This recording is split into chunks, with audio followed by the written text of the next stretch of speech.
लाखों में कोई एक ऐसा पॉलिटिशियन होगा जो अपने बच्चे को टिकट दिलाने की जगह किसी और के बच्चे को टिकट दिलाए। जब सही काम करना सबसे मुश्किल काम है और फिर भी आप सही काम करते हैं, उसको बोलते हैं एथिक्स। अर्जुन जो है ना, वो उसके इमोशन उसके रूट कॉज बन चुका था। उसकी मिजरी, उसके दुख के लिए टेम्परेचर बढ़ गया, रोंगटे खड़े हो गए, पसीने छूट रहे हैं, आंसू निकल रहे हैं, गांडीव छूट गया, हालत खराब हो गई, गला सूख रहा है, रोने लगा है अर्जुन। वो हालत कब रोए थे आप लास्ट टाइम, उसको याद करो आप। इमोशन होना ठीक है, इमोशनल होना नहीं। सेंटिमेंट होना ठीक है, सेंटिमेंटल होना नहीं। अर्जुन जो उसके साथ बुरा कर रहा है, अर्जुन उसके साथ भी बुरा नहीं करना चाहता। डिफरेंस है between what is right and what you like. और ये आम जिंदगी में बहुत होएगा आपके साथ। आज का जो चैप्टर है वो बड़ा कॉम्प्लिकेटेड चैप्टर है। ये आपकी जिंदगी से निकल के आएगा, देखना।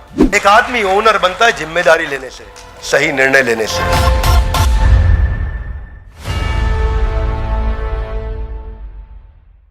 ग्रंथराज श्रीमद् भगवद गीता की आप सबका स्वागत है आज के नए एपिसोड में, जहां पे आज हम पहले अध्याय का 28वां श्लोक ले रहे हैं।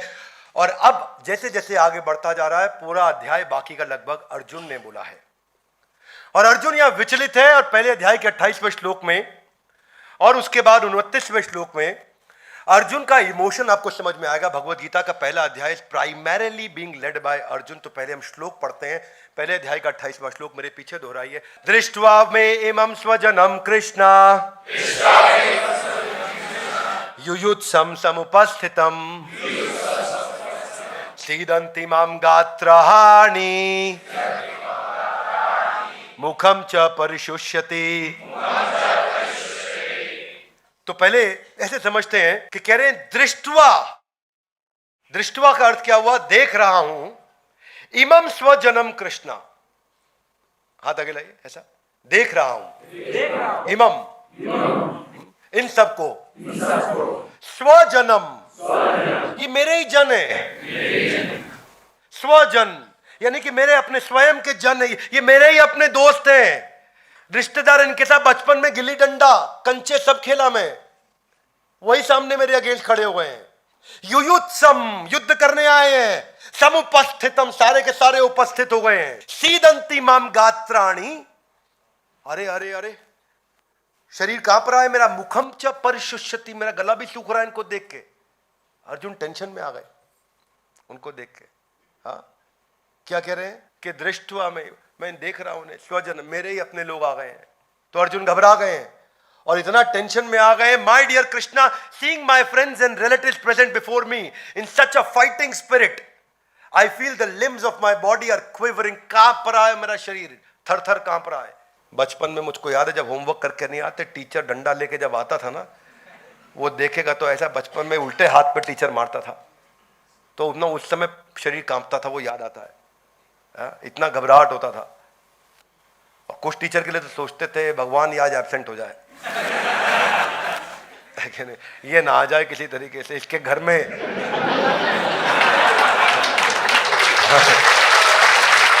क्यों? क्योंकि सीदंती माम गात्राणि मुखम च परिशुष्यति। अपना भी वही हाल होता था। लेकिन क्या है, अपना वो छोटा प्रॉब्लम था। अर्जुन का प्रॉब्लम बहुत बड़ा प्रॉब्लम है। इमेजिन कितना बड़ा प्रॉब्लम है। आप सोचो ना, मतलब अगर आप ही का सगा भाई चाकू लेकर के आपको मारने आ जाए, घर की सिचुएशन समझो, मतलब इसको मायोपिक देखते हैं थोड़ा, तो आपको लगेगा मेरा अपना खून, आपका अपना बेटा आपका हत्या करने आए, मेरा अपना बेटा, इसको मैंने पाला पोसा, आज मुझे मारने आया। कितना हर्ट होएगा आपको। इमेजिन अर्जुन का फीलिंग समझो। थोड़ा कंफर्टेबल एटमॉस्फेयर था वहां, लाउडली यस नो? कंफर्टेबल था। एयर कंडीशन ऑडिटोरियम में बैठे थे, east of Kailash ISKCON temple के ऑडिटोरियम में बैठे थे। युद्ध का माहौल था, टेंशन का माहौल था। और जो कृष्ण को देखो चुपचाप सुन रहे हैं अर्जुन को। अर्जुन बोले जा रहे हैं, कृष्ण सुने जा रहे हैं। कृष्ण भी डांट लगा सकते थे, चुप अर्जुन, क्या बेकार की बात कर, अभी युद्ध का टाइम है, लड़ ले, शाम को आपस में कमरे में चर्चा कर लेंगे यार। कृष्ण ऐसा बोले? कृष्ण सुनते रहे। बहरहाल अर्जुन अभी बोल रहे हैं। तो जो अर्जुन की हालत थी ना, उसको समझते हैं। पहले 29वें श्लोक को भी एक साथ ले लेते हैं, तो दोनों श्लोक को हम समझते हैं, ताकि, क्योंकि दोनों का एक ही सिमिलर मैसेज है। तो आज के इस वीडियो में दो श्लोक एक साथ लेंगे। अगला श्लोक मेरे पीछे बोलिए। वे पतुश्च शरीरे में रोमहर्षश्च जायते गांडीवं संसते हस्तात् त्वक्च एव परिदह्यते वे पतुश्च शरीर, मेरे शरीर में देखो, मेरे शरीर में वे पतुष, ट्रेम्बलिंग कांप रहा है ऐसा, रोम हर्चश्च जायते, रोम, रोम समझते हैं, रोम रोम खड़े हो गए, रोंगटे, वो कह रहे मेरे रोंगटे खड़े हो गए हैं, रोम हर्चश्च जायते, गांडीवम स्रंसते हस्तात्, गांडीव सबसे पावरफुल चीज जो अर्जुन के हाथ में थी, कह रहे वो भी खिसक गई, जो ताकत देती थी अर्जुन को, गांडीव, गांडीवधारी अर्जुन, उस गांडीव के बल पे एम्बीडेक्स्ट्रस थे अर्जुन। एम्बीडेक्स्ट्रस कौन होता है? जो दोनों हाथ से तीर चला सकता है, इधर से भी तीर चला सकता है, उधर से भी चला सकता है, अनलिमिटेड तीर एक साथ चला सकता है, किसी भी परम्यूटेशन कॉम्बिनेशन में, ट्रिग्नोमेट्री के किसी भी एंगल के साथ में अर्जुन कहीं से भी तीर चला करके वायु के बवंडर तूफान को कंट्रोल कर सकते हैं। गांडीव जो उनको दिया गया था, जिसके कारण वो इनविंसिबल हो चुके थे, वो गांडीव उनके हाथ में नहीं रुक रहा इस समय। वो अर्जुन जो आंख बंद करके उल्टी परछाई पे मछली की आंख को भेद दे, वो अर्जुन जो सबसे ज्यादा इंटेलिजेंट माने गए हैं मिलिट्री आर्ट्स के अंदर, उनके पास गांडीव भी आ चुका और वो भी गिर रहा है नीचे। यानी कि आपके पास, आप ऐसे सोचो कि आपके पास सबसे बड़ी जो पावर है, आपके पास सबसे बड़ा समझो जो स्ट्रेंथ है, चाहे वो आपका धन है, आपके हाथ में नोटों से भरा बैग है, तो आप उसको आग में डाल देंगे जलाने, ये भी मेरे काम का नहीं रहा। अब तो गांडीव छोड़ दिया उन्होंने। और क्या कहते हैं? त्वक्च एव परिदह्यते, त्वक मतलब त्वचा, स्किन, तो मतलब मेरी स्किन जल रही है। सोचो उनका बॉडी टेम्परेचर कितना बढ़ गया होगा कि स्किन में आग लगी हुई है, जल रही है। कितना बॉडी टेम्परेचर, कितना भयंकर ज्वर, जिसको बुखार बोलते हो आप आम भाषा में। तो जब आदमी का ब्लड प्रेशर बढ़ता है, टेम्परेचर बढ़ता है, तो बॉडी जल रही होती है, गर्म होती है, ठंडी पट्टी रखते हैं। समझ रहे हैं मेरी बात को? तो अर्जुन का इमोशन समझो आप, ये इमोशन जो अर्जुन का, my whole body is trembling, my hairs are standing on the end, my bow Gandiv is slipping from my hand and my skin is burning. तो अर्जुन की फीलिंग समझिए पहले अध्याय में क्या हो रहा है। भग ये युद्ध से पहले का सिचुएशन है। सो अर्जुन युद्ध नहीं करना चाहते थे। तो अर्जुन नेचुरली, अर्जुन ठीक ही कह रहे हैं एक तरह से। Would you agree with me? Yes no? Hey guys come on loud, yes no? No, बिल्कुल गलत कह रहे हैं अर्जुन। आप कह सकते हो क्यों भाई, लड़ाई कराओगे बिंद्रा जी? वो तो लड़ाई को मना कर रहे हैं, तो उसमें गलत क्या है? गलत है। हाथागिलाई क्यों? देखो मैं इसको ऐसे समझाता हूं, एक उदाहरण से समझाता हूं, तब पूरी बात समझ आएगी। नहीं तो फिर आपको ना, आपको एथिकल डिसीजन और इमोशनल डिसीजन के फर्क समझ में नहीं आएगा। क्योंकि इस चैप्टर का नाम आप कह सकते हो, इस वीडियो का नाम है ethical decision versus emotional decision. इस चैप्टर को ऐसे समझो आप, ethical decision versus emotional decision, तब आपको चैप्टर समझ में आएगा। पर एक मिनट के लिए लेते हैं, क्या इस हॉल में कोई व्यापारी है जिसकी टीम में 10, 20, 50, 100 आदमी काम करते हैं? कोई व्यापारी, बिजनेसमैन? तो खड़े हो जाइए। क्या नाम है आपका? सेवक नौटियाल। नौटियाल जी, अगर आपकी टीम में कोई रिश्तेदार है, इमेजिन करिए आपका बेटा बड़ा हो गया, आपके साथ कंपनी में काम करता है, और वो आप ही की कंपनी के अंदर एचआर में एक लेडी काम करती है, वो उसको जाकर के मॉलेस्ट करता है, रेप करने की कोशिश करता है, तब क्योंकि वो आपका बेटा है तो आपको उसे माफ कर देना चाहिए? Yes no? No. Come on, yes no? No. क्यों? Because it against the law and company policy also. आपका बेटा है, दैट डजंट मैटर ना। आपका भाई है, इस कंपनी ओनली, इस सन एट होम। हाँ, बाकी लोगों के लिए एग्जांपल सेट करना है कि मेरा कोई और भाई भी ना करे ऐसा। Yes, nobody should allow that ना। सुनिए सुनिए, वेरी गुड, एकदम फट से आपने डिसीजन ले लिया। क्या डिसीजन लिया? हाथागिलाई गलत तो यू हैव टू पनिश। गलत है, कम ऑन, गलत तो गलत है, गलत है। चाहे वो आपका भाई हो या कोई और एम्प्लॉई हो, दूसरा एम्प्लॉई होगा तो सजा दोगे, ऐसा ही भाई है तो उसको भी सजा दोगे, देनी होगी। बेटा है तो उसको भी सजा देनी होगी। यही तो मैं अर्जुन के लिए कह रहा हूं। अर्जुन का यही स्ट्रेस था उस समय। अर्जुन के जो सामने भाई हैं, जो बंधु हैं, उन्होंने हत्या भी करी, उन्होंने रेप भी किया, उन्होंने लूटपाट भी करी, और उन्होंने दूसरे की जमीन भी हथियाई। उन्होंने सारे पाप किए। मैं तो यहाँ केवल मॉलेस्टेशन की बात कर रहा हूं। उन्होंने उनकी खुद की धर्म पत्नी का भी बलात्कार किया। क्या मेरी बात समझ आ रही है? yes. तो जब सामने गलत तो गलत है, कम ऑन, गलत तो गलत है। लेकिन यहां अर्जुन को एथिकल डिसीजन लेने की जगह इमोशनल डिसीजन ले रहे हैं। अर्जुन जो उस समय ना इमोशनली तो ठीक बोल रहे हैं, देखने में अच्छा लगता है, मॉरल लग रहा है, बड़ा अच्छी बात कर रहा है, क्योंकि अर्जुन कंपैशनेट है। और कंपैशन और इमोशन के चलते हम सही डिसीजन लेना भूल जाते हैं। भगवत गीता आपको वो शक्ति देता है कि आप इंटेलेक्चुअल बैंडविड्थ को बड़ा कर पाते हो आप अपने लॉजिकल और इमोशनल राइट ब्रेन और लेफ्ट ब्रेन में सामंजस्य बिठा पाते हो। अर्जुन जो उसके साथ बुरा कर रहा है, अर्जुन उसके साथ भी बुरा नहीं करना चाहता, पर जब जो किया जाना चाहिए वो किया जाना चाहिए। अगर किसी ने आपके ऑफिस के अंदर किसी महिला को मॉलेस्ट किया है तो उसके खिलाफ आपको एक्शन लेना चाहिए। Yes no? ये नहीं कि मैं यहां माफ कर दूं, क्योंकि ये एक्सट्रीम डिसिप्लिनरी इशू है। ऐसे ही दुर्योधन सारे एक्सट्रीम डिसिप्लिनरी इश्यूज को सरपास कर चुके थे। क्या मांगा था? 5 गांव तो मांगे थे। दुर्योधन सबसे बड़ा मूर्ख व्यक्ति था। दुर्योधन को तो और जरा दे देना चाहिए था उनको। दुर्योधन को तो पार्टनर बनाना चाहिए था युधिष्ठिर को, क्योंकि युधिष्ठिर ईमानदार है, सबको मालूम है। और युधिष्ठिर इतने ईमानदार है तो उन्हें बोलते भाई तू बिजनेस चला, जो प्रॉफिट आएगा उसमें हिस्सा मैं ले लूंगा, मेरे को पहले ही पता तू ईमानदार है, तू मेरी हिस्से का 1 रुपया रखेगा नहीं, तो काम तू कर, मैं आराम करता हूं। लेकिन क्या दुर्योधन को पावर का इतना एडिक्शन था कि मैं उसके बिना रह नहीं सकता, मैं जिंदा नहीं रह सकता। और यहां पे वापस आता हूं मैं। बेसिकली डिफरेंस है between what is right and what you like. और ये आम जिंदगी में बहुत होएगा आपके साथ। आज का जो चैप्टर है वो बड़ा कॉम्प्लिकेटेड चैप्टर है, ये आपकी जिंदगी से निकल के आएगा, देखना। भगवत गीता का आज जो हम श्लोक ले रहे हैं ये आपकी जिंदगी में बहुत बार रोज होंगी ये घटनाएं। ये कंपैशन वर्सेस कंप्लायंस का डिफरेंस है कि कंप्लायंस मतलब ये नियम कानून ये होने चाहिए, कायदे कानून ये है, लेकिन कंपैशन मेरी करुणा है। फेवरेटिज्म वर्सेस मेरिटोक्रेसी, ये उसके बीच में डिफरेंस है। Everybody, come on. It is okay to have emotions. Hey, ladies, more for you. It is okay to have emotions, but it's wrong to become emotional. It is okay to have sentiments, but it's wrong to become sentimental. Emotion होना ठीक है, emotional होना नहीं। Sentiment होना ठीक है, sentimental होना नहीं। क्या मेरी बात समझ आ रही है? अर्जुन जो है ना, वो उसके इमोशन उसके रूट कॉज बन चुका था, उसकी मिजरी, उसके दुख के लिए। टेम्परेचर बढ़ गया, रोंगटे खड़े हो गए, पसीने छूट रहे हैं, आंसू निकल रहे हैं, गांडीव छूट गया, हालत खराब हो गई, गला सूख रहा है, रोने लगा है अर्जुन। वो हालत कब रोए थे आप लास्ट टाइम, उसको याद करो आप। वो एक्सट्रीम मिजरी में इस समय अर्जुन, क्योंकि अर्जुन जानता था कि दुर्योधन को पैसा चाहिए बिना काम किए, which is called wealth without work. Arjun जानता था कि दुर्योधन बिल्ड करना चाहता है कॉमर्स विदाउट मोरालिटी, यानी कि बिजनेस जिसमें ईमानदारी ना हो।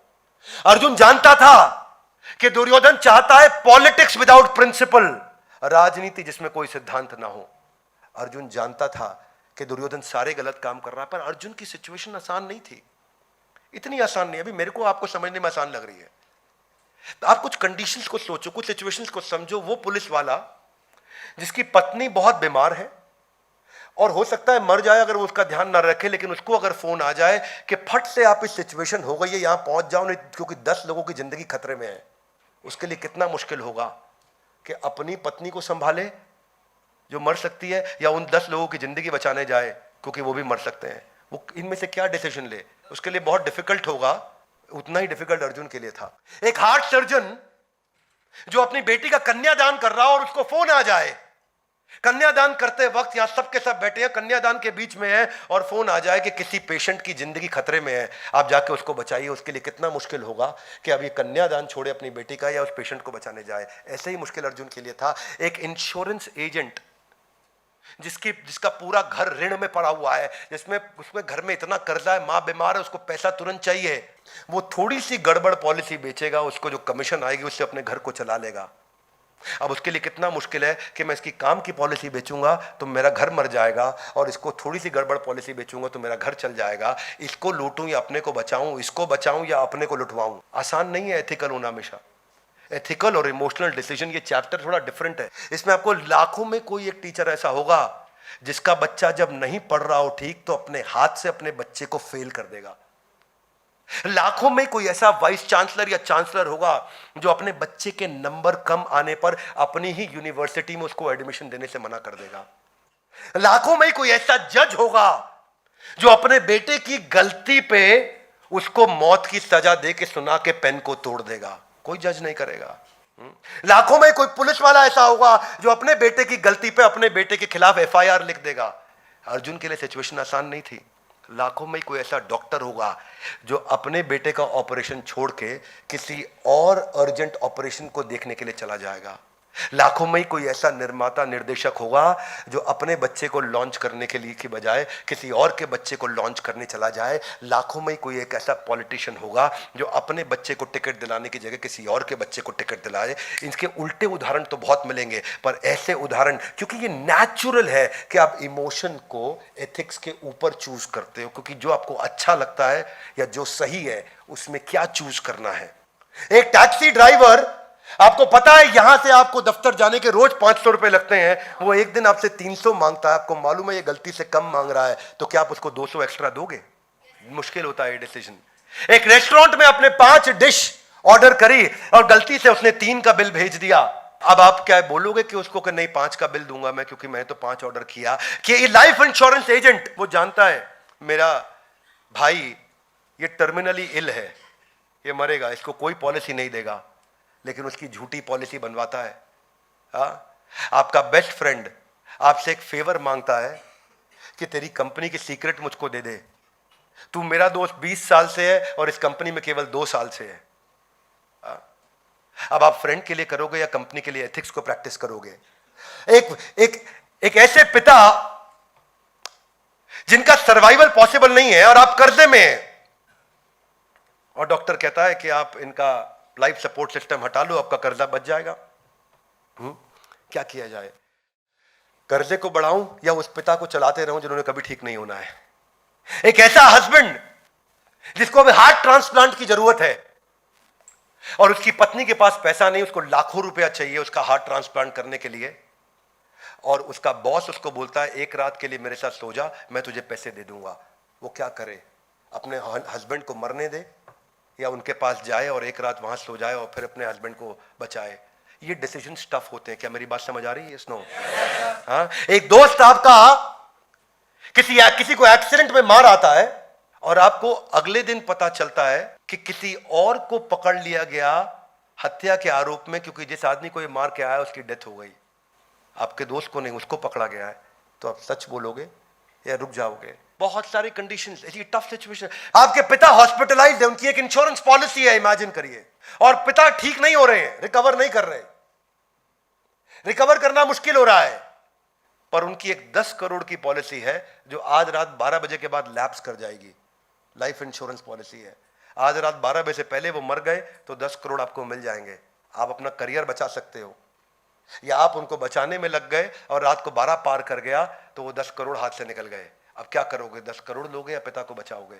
अर्जुन की सिचुएशन इजी नहीं थी, पर ये सब डिसीजंस लेने के लिए भगवत गीता में सिखाया गया है कि वैल्यूज जब सामने होना आपके क्लियर तो डिसीजन लेना इजी है, और जब वैल्यूज नहीं है, वैल्यूएबल्स आपके सामने हो तो डिसीजन लेना मुश्किल है। क्या मेरी बात समझ आ रही है? पहले ईमानदारी, बाद में दुकानदारी। जब भगवत गीता पढ़ लेगा व्यक्ति तो उसको कोई हरा नहीं सकता दुनिया में। मोरालिटी स्ट्रैटेजी नहीं है, इंटेग्रिटी सिचुएशनल नहीं है कि मैं ईमानदारी को सिचुएशन के हिसाब से यूज करूं, स्ट्रैटेजी के हिसाब से यूज करूं, अपने फायदे के लिए ईमानदारी का इस्तेमाल करूं। It is better to deserve an honour and not receive it, rather than receiving the badge of honour without deserving it. So मैं ये कहना चाहता हूं कि देखिए, एथिक्स को लोग प्रैक्टिस करते हैं, लेकिन तभी प्रैक्टिस करते हैं जब वो आसान होता है। देखिए, इट इज एथिकल होना वो नहीं है कि when you are doing the right thing when there is no choice. Ethical होना तब है when you are doing the right thing, when doing the right thing is the most difficult thing and you are still doing the right thing. जब सही काम करना सबसे मुश्किल काम है और फिर भी आप सही काम करते हैं, उसको बोलते हैं एथिक्स। मेरे क्लाइंट हैं अग्रवाल जी, इनकी लॉजिस्टिक्स कंपनी है, ये इंडियन आर्मी में हुआ करते थे, हमारे प्रोफेसर भी है। कंपनी ठीक चल रही थी, एक दिन दोस्त इनके पास आया और बातचीत हो रही थी, तो वो भी इनके साथ आर्मी में कर्नल था, ये भी आर्मी में कर्नल थे। वो उनको बोला, यार अग्रवाल परेशान चल रहा हूं। बोला, क्या परेशानी है यार? वो नौकरी ढूंढ रहा हूं, कहीं नौकरी नहीं है मेरे पास, परेशान हूं। अरे तू तो मेरे साथ कर्नल था, तू नौकरी ढूंढ रहा है, क्यों परेशान होता है यार? तू आजा मेरी कंपनी में काम कर मेरे साथ। बोला, क्या बात करता है? हाँ यार आजा ना, जनरल मैनेजर ऑपरेशंस रखते हैं, तू ऑपरेशंस अच्छा संभालेगा, तेरा आर्मी में एक्सपीरियंस अच्छा रहा है। बोला, थैंक यू यार, तूने मेरे को इमीडिएटली नौकरी दे दिया यार, thank you, so nice of you. कुछ दिन हफ्ते महीने ठीक ठाक बीते, सब ठीक चल रहा था। तो अग्रवाल जी और ये रात को एक दिन 7:45 देर हो गई, अपने अपने केबिन से निकलते हुए अचानक मिले। तो दोस्त बोला, यार अग्रवाल आज एक बात दिल की कहना चाहता हूं। बोले बोल। बैठ यार, साथ में कुछ कॉफी पीते हैं। वाह यार अग्रवाल, एक बात बता, तूने और मैंने एनडीए के एग्जाम्स की तैयारी तो एक ही साथ करी थी ना, हाँ या ना? तू और मैं एनडीए एग्जाम इकट्ठे क्रैक करके आर्मी इकट्ठे एक ही दिन तो ज्वाइन किया था, हाँ या ना? तूने और मैंने इकट्ठे प्रमोशन ली थी, लेफ्टिनेंट कर्नल से कर्नल भी हम दोनों एक साथ बने थे, हाँ या ना? तू और मैं इकट्ठे वीआरएस लेकर के आर्मी से बाहर भी आए थे, हाँ या ना? आज तू कहां है? 2000 करोड़ की कंपनी का मालिक और मैं तेरी कंपनी में मामूली जनरल मैनेजर। ये किस्मत नहीं है तो और क्या है? ये किस्मत नहीं है तो और क्या है? तो अग्रवाल जी बोले, दोस्त मैं अपनी दोस्ती में ये बात लाना नहीं चाहता था, पर तूने आज ये बात छेड़ दी तो उसका जवाब जरूर दूंगा। जवाब सुनना चाहेंगे? सुनना चाहेंगे? अग्रवाल जी बोले, याद कर वो रात को 2 बजे मैंने तुझे जगाया और बोला, यार दोस्त वो बर्फबारी हो रही है और हम मशीन बिना तरपाल चढ़ाए खुली छोड़ करके आ गए हैं, तो उठ चलते हैं, जाकर के वो मशीन को तरपाल चढ़ा के कवर करके आते हैं, नहीं तो नुकसान होगा। तूने मना कर दिया। तूने कहा रात के 2 बज रहे हैं, इतनी बर्फ में 3 किलोमीटर कौन पैदल जाएगा और वापस 3 किलोमीटर कौन पैदल आएगा? सो जा, सुबह तरपाल चढ़ा दी जाएगी। मैंने फिर इंसिस्ट किया, गलती हमारी है, हमें जाना चाहिए। तूने कहा यार क्या बात करता है, इस समय जाएंगे इतनी बर्फ में? बीमार पड़ना है? तू इंपॉर्टेंट है, मैं इंपॉर्टेंट हूं या मशीन इंपॉर्टेंट है? सो जा, सुबह जाएंगे। मैंने फिर इंसिस्ट किया कि हमें जाना चाहिए, नहीं तो नुकसान हो जाएगा। तूने क्या जवाब दिया? किसका नुकसान होगा? ना तेरा नुकसान होगा ना मेरा नुकसान होगा, सरकार का नुकसान होगा। सो जा, सुबह तरपाल चढ़ा देंगे। मैं फिर इंसिस्ट किया, दोस्त तू नहीं माना, तू अपने कमरे में जाकर के सो गया और मैं रात 2 बजे उठा, बड़े बूट्स पहने, छाता लिया, धसती हुई बर्फ में पांव घुसा के 3 किलोमीटर पैदल गया। रात को जाकर के 3 बजे पहुंच के तरपाल चढ़ाई और फिर पांव में धसती बर्फ के अंदर वापस लौट करके आया और अपने कमरे में आके सोया। दोस्त वो दिन था और आज का दिन है। तू तब भी दोस्त, वो दिन था और आज का दिन है। तू तब भी एम्प्लॉय ही था, इसलिए तू आज भी एम्प्लॉय ही है, और मैं तब भी ओनर ही था, इसलिए मैं आज भी ओनर ही हूं।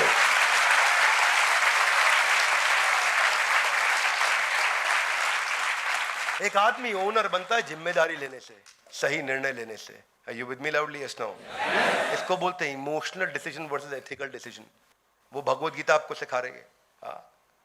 A person becomes good not when he does not do any bad, only when he actually does something good. गलत ना करना सही नहीं है, सही करना सही है। हाँ, ये इंटेग्रिटी जो होती है ना, ये सिंपल यस और नो है। अगर वैल्यूज आपकी ठीक है तो आपके पास या है या नहीं है। कैरेक्टर एक प्राइसलेस चीज है, इसमें कोई प्राइस नहीं है। आपको पता है वो एक फेमस एग्जांपल है, वो स्टील किंग हुआ करते थे अमेरिका के, Andrew Carnegie, the steel giant of USA. Andrew Carnegie बहुत बड़े अमेरिका के सबसे बड़े अरबपतियों में थे। तो एक दिन रात को एक पार्टी में थे किसी जगह, पर क्या उतना अखबार में चेहरा छपता नहीं था रोज के लोग पहचान पाए। तो वहां पे एक महिला से मिले जो बहुत अपनी तारीफ कर रही थी, बहुत ब्रैग कर रही थी। तो उसे बोला उन्होंने, हे ब्यूटीफुल लेडी। बोले यस। बोले मैं एक आपको ऑफर देना चाहता हूं, अगर आप आज की रात मेरे साथ बिताएं तो मैं आपको $1000 देना चाहूंगा। तो बोले पागल हो, तुम्हारा दिमाग खराब है, बदतमीज इंसान, तुम्हें कौन ले आया पार्टी में? बोले नहीं नहीं, आई एम सॉरी, मैं कह रहा था अगर आप आज की रात मेरे साथ बिताएं तो मैं आपको $10,000 देना चाहता हूं। 1000, 10,000, स्टूपिड, घटिया इंसान, कैसी बात करते हो तुम? जानते नहीं हो कौन हूं मैं? नहीं सॉरी, मैं एक्चुअली गलती से निकल गया मुंह से, ऐसी बात नहीं। मैं कह रहा था अगर आप आज की रात मेरे साथ बिताएं तो $1,00,000 देना चाहता हूं। What nonsense. उसने गाली देना शुरू किया, चिल्लाना शुरू किया। वो औरत बहुत गुस्से में आ गई। What are you talking? बोले नहीं, एक्चुअली मैं कह रहा था कि मुझसे गलती हो गई, मैं एंड्रयू कार्नेगी हूं, अगर आप मेरे साथ एक रात बिताएं तो मैं आपको $1 मिलियन देना चाहता हूं, किसी को पता नहीं चलेगा, बस मेरे और आपके बीच में है। तो मैडम बोली कि कैसे देंगे पेमेंट, कैश या चेक? जैसे ही आपने वैल्यूज को प्राइस टैग लगा दिया, वैल्यूज अपनी वैल्यू खो देते हैं। जैसे ही आपने मूल्यों और संस्कारों की कीमत लगा दी, उसकी कीमत वहीं समाप्त हो जाती है। और जब आपका स्ट्रांग वैल्यू सिस्टम हो तो डिसीजन मेकिंग जिंदगी में आसान हो जाती है। शीलम प्रधानम पुरुषे, महाभारत क्या कहता है कि कैरेक्टर सबसे इंपॉर्टेंट चीज है एक इंसान में। इसीलिए कितने भी व्यापारी आए गए, पर हमारे देश में रतन टाटा जी का सम्मान हमेशा बना रहेगा।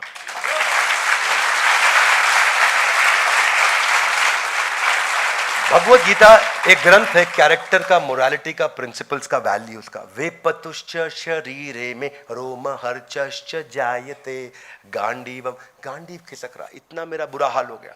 कैसे इमोशन जो होता है आपको अनस्टेडी बना देता है, कैसे वो आपको डिप्रेस स्टेट ऑफ माइंड में लेके जाता है। तो जो यंगस्टर यूथ इमोशनल होकर डिप्रेशन में चला जाता है, उनके लिए मैं मैसेज दे रहा हूं कि failing to face the fooling feeling, क्या failing to face the fooling feeling will make you face the permanent feeling. मैं समझाता हूं। फेलिंग टू फेस, आप फेल कर रहे हैं, फेस करना किसको? फूलिंग फीलिंग, वो फीलिंग जो आपको बेवकूफ बना रही है। अगर आप उसको ठीक नहीं किया, वो फीलिंग फूलिंग फीलिंग जो आपको बेवकूफ बना रही है, तो failing to face the fooling feeling will make you face the permanent feeling. आप परमानेंटली फेल हो जाएंगे अगर इसको नहीं किया संभाला तो। ये डाउन साइड है इमोशनल होने का कि आपकी डिसीजन मेकिंग एबिलिटी खत्म हो जाती है। ये डाउन साइड है कि आपके लॉजिकल रीजनिंग, लॉजिकल जो ब्रेन है वो स्लो हो जाता है। और ऐसे आदमी का पूरी दुनिया लाभ उठाती है। आपको पता है इमोशनल आदमी का हर आदमी फायदा उठा के चला जाता है। यस और नो? इमोशनल इंसान का हर बाजू वाला आदमी फायदा उठा लेता है। और ये जो इंसान है ये नंबर ड्रिवन माइंडसेट में फिट ही नहीं होता है, ये ओवर थिंकर है। और इसी की इसका stress, depression, lack of sleep, lack of diet, lack of hunger सब खत्म होता है। यही सिम्टम्स हैं एक इलॉजिकल पर्सन हो जाने के, जब वो लॉजिकल नहीं रहता। और वही श्लोक में बताया गया है, वे पतुश्च शरीरे में रोम हर्चश्च जायते। अगर ये अर्जुन ठीक होता तो भगवान उसको उत्तिष्ठ युद्धाय कृत निश्चय नहीं बोलते आगे चल के। तो ये आज का चैप्टर था हमारा, emotional decision versus ethical decision. इसको समझ पाना ये ग्रंथराज श्रीमद् भगवद गीता आपको सिखाती है। ये वो एक लर्निंग है, जिंदगी में सब छूट जाए, भगवद गीता की लर्निंग नहीं छूटनी चाहिए। यही मेरा आप सबको और पूरे देश को और हमारे सारे यूथ को, युवाओं को ये मैसेज है। इसीलिए मैं सबसे कहूँगा कि इस वीडियो को आप फैलाइए, लोगों तक पहुँचाइए, भगवद गीता पहुँचाइए, लोग पढ़ें और अपनी बुद्धि का विकास करें। ग्रंथराज श्रीमद् भगवद गीता की जय।